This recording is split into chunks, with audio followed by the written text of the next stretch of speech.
What's up, guys? George back again to do a WWE Survivor Series 2017 recap video from Houston, Texas last night, November 19th, 2017.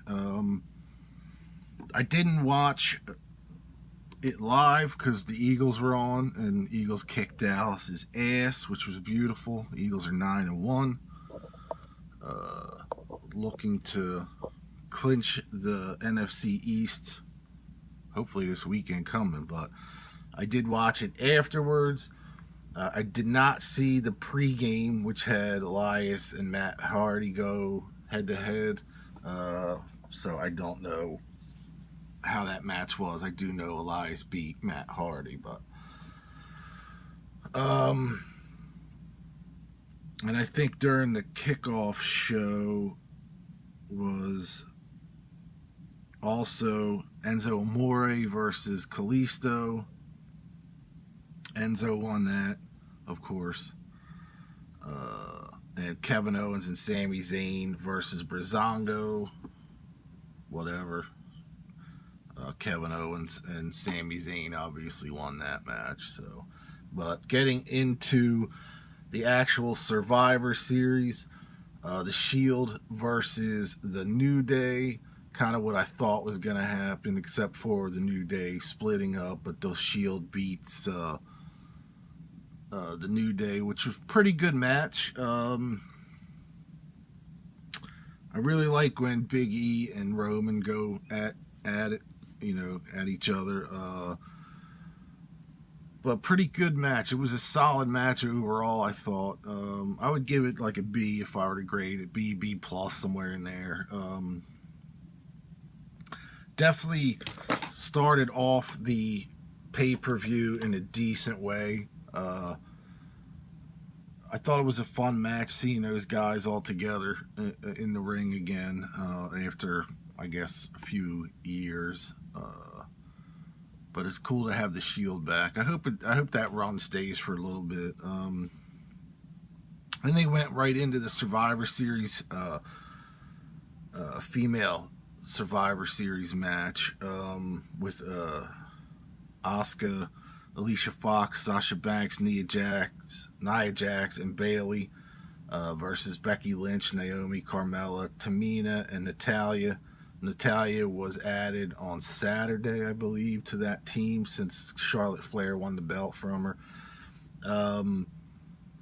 Pretty decent match overall, I thought. I was surprised that Becky Lynch was the first to be eliminated. I really thought she would go deep into the match. Out of the SmackDown team, I thought Becky Lynch was probably the best one out of all five, so it was surprising to see her go so quick. I really thought Nia Jax would have won that match altogether, but Asuka won. She was the sole survivor. I think she pinned Natalya to get the win. Was pretty good. A pretty good match. I would have given it a B. It was an alright match. Then you had the mid-card champ match, like the Baron Corbin versus The Miz,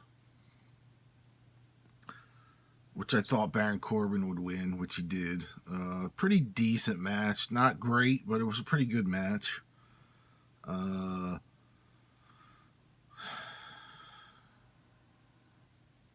I really dig Baron Corbin. I guess he's the U.S. champ, but I dig him a lot. I think he's decent. I'm really getting tired of The Miz. Hopefully The Miz will disappear at some point, but it was an alright match. Nothing great. Nothing, it was average, B- match, I guess.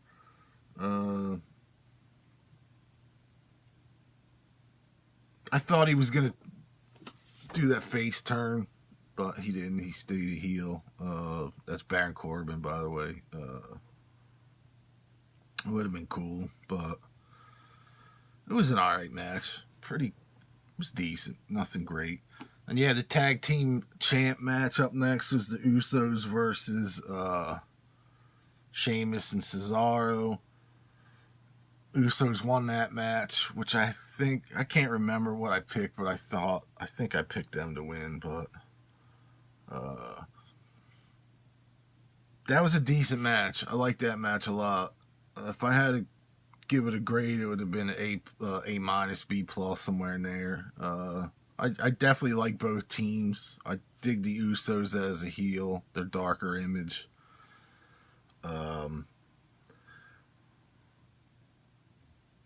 So at that point, you had the Raw brand and the SmackDown brand tied going into the later matches, two apiece.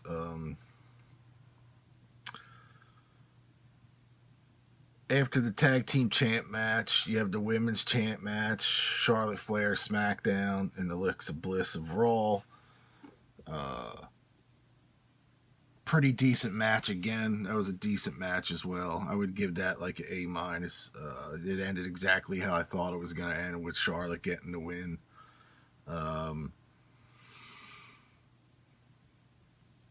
Pretty solid women's match, I thought. I would have given, like I said, A minus maybe. Charlotte hit the running kick to the face and then gave her the figure eight, which I thought was cool. So it was definitely a lot of big spots in that match. I thought a ton that actually worked well for both of them. I still dig Alexa Bliss. She's, I have a feeling she's going to lose her belt soon, but pretty cool match. Then the match of the night, I think, the heavyweight champ match, Lesnar versus AJ Styles. I think that match stole the whole show. I would have given it an A plus for that match. It's definitely one of those matches that you're not going to see all the time in the WWE. Brock came out like he normally does, fast and furious type thing. Gets AJ, pretty much down and out, and AJ comes back a little bit. And then after AJ started coming back, that's when it really picked up, the whole match. The crowd went nuts for it. I thought it was an amazing match. I think it ended exactly how I figured it would, with Lesnar getting the win.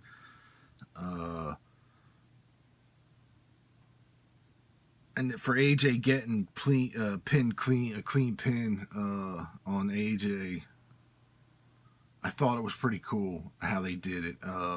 It wasn't like Lesnar dominated the whole match. I thought it was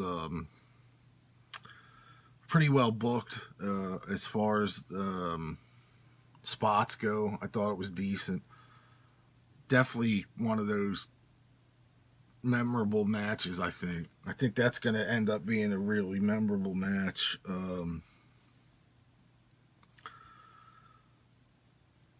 AJ went for a second attempt at the, what do they call it, what's he called, phenomenal forearm, and Brock called him midair and gave him the F5. Thought that was excellent. Lesnar, I think, sold the match pretty well, which he doesn't normally do. Sometimes he's good, sometimes he's not. Not that he's bad, but I think sometimes he sells it. I think you can tell when he enjoys the opponent he's in the ring with. And I think AJ was one of those guys that he had good chemistry with in the ring. I just thought it was really a decent, killer match. I'd love to see it again at like WrestleMania or something like that. But again, I would like to see it mean something, not just bragging rights for one brand or the other. But I would give that match an A plus. It was better than I thought it was going to be, for sure. And then, like I said, it definitely stole the show. So at this point, you're tied up. SmackDown versus Raw has 3 wins apiece. Then you have the Survivor Series match with Triple H, Braun Strowman, Finn Balor, Samoa Joe, and Kurt Angle for Team Raw. And Shane McMahon, Randy Orton, Shitstain Nakamura, Bobby Roode, and John Cena for Team SmackDown. Pretty much ended exactly how I thought it would. When Triple H is involved, I knew, that Triple H and Kurt were going to turn on each other. However, Triple H turned on Kurt and pedigreed him out of the ring, and then it was a weird ending. It's your typical Triple H ending. He pedigrees Kurt.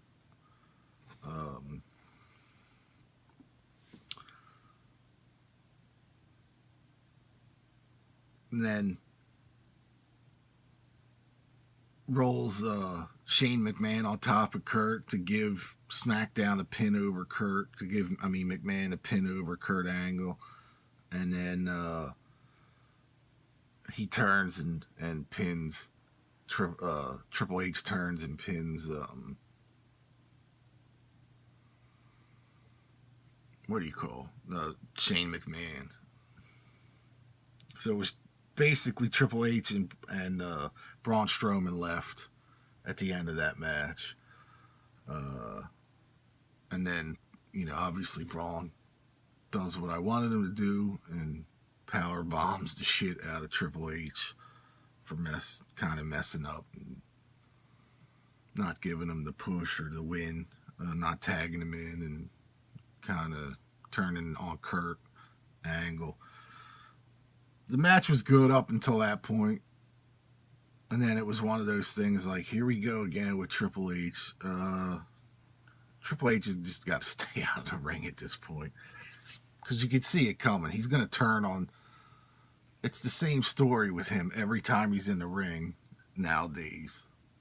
He'll turn on a teammate or an opponent, or... It's just weird.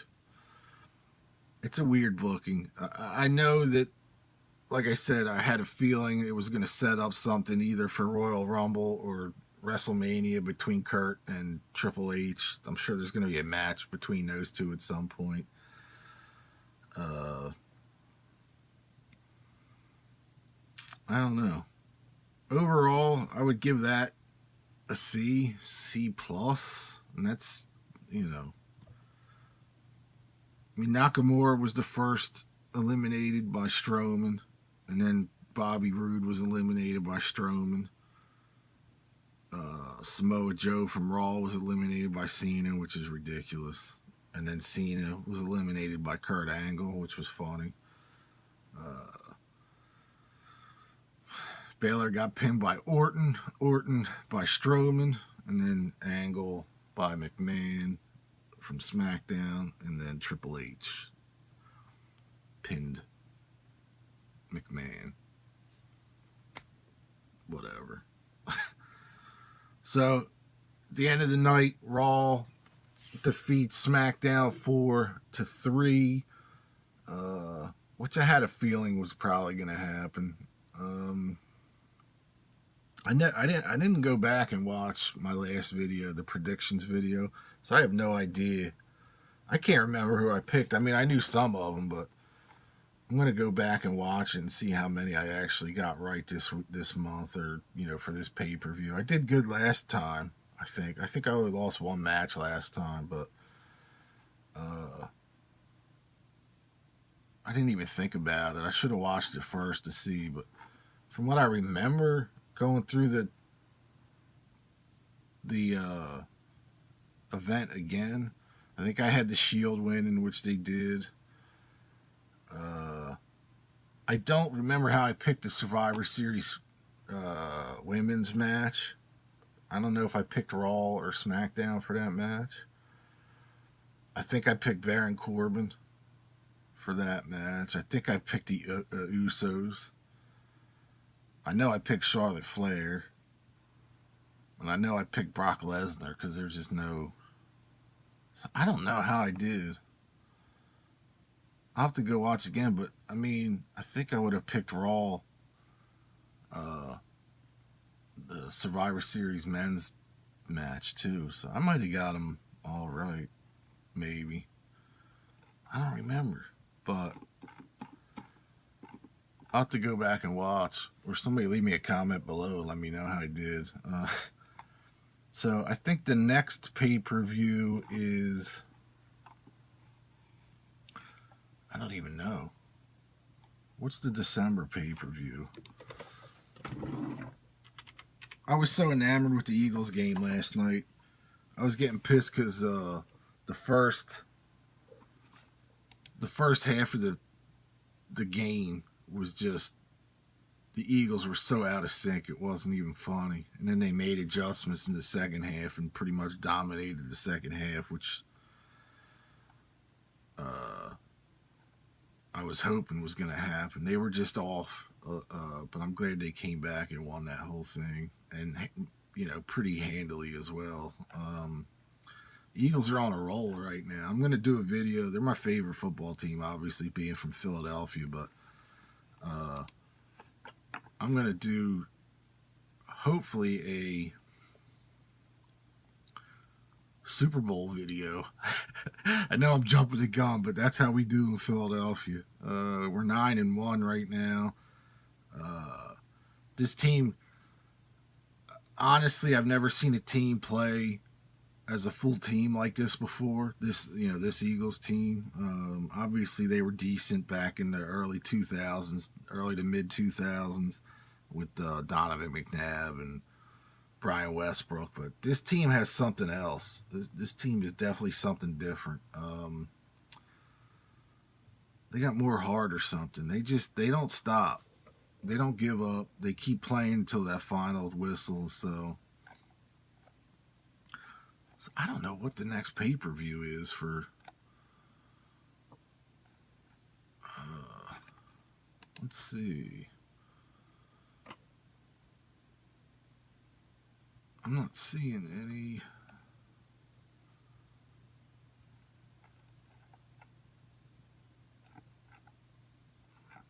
Alright. So you got WWE Starrcade on November 25th from Greensboro, North Carolina. That should be fun. I don't know if that's going to be on the network or not. And then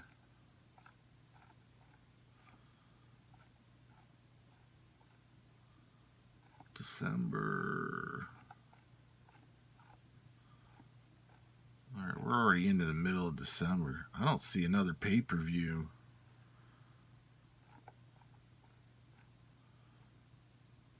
December 17th, Clash of Champions from Boston. So I guess that's the next pay-per-view. So I'll do going up to that, I'll do a video, a predictions video for that. But I can't believe they're only doing one in December. It's crazy. But January 22nd, Monday night, is the 25th anniversary of WWE's Raw from the Barclays Center in Brooklyn, New York. That should be fun.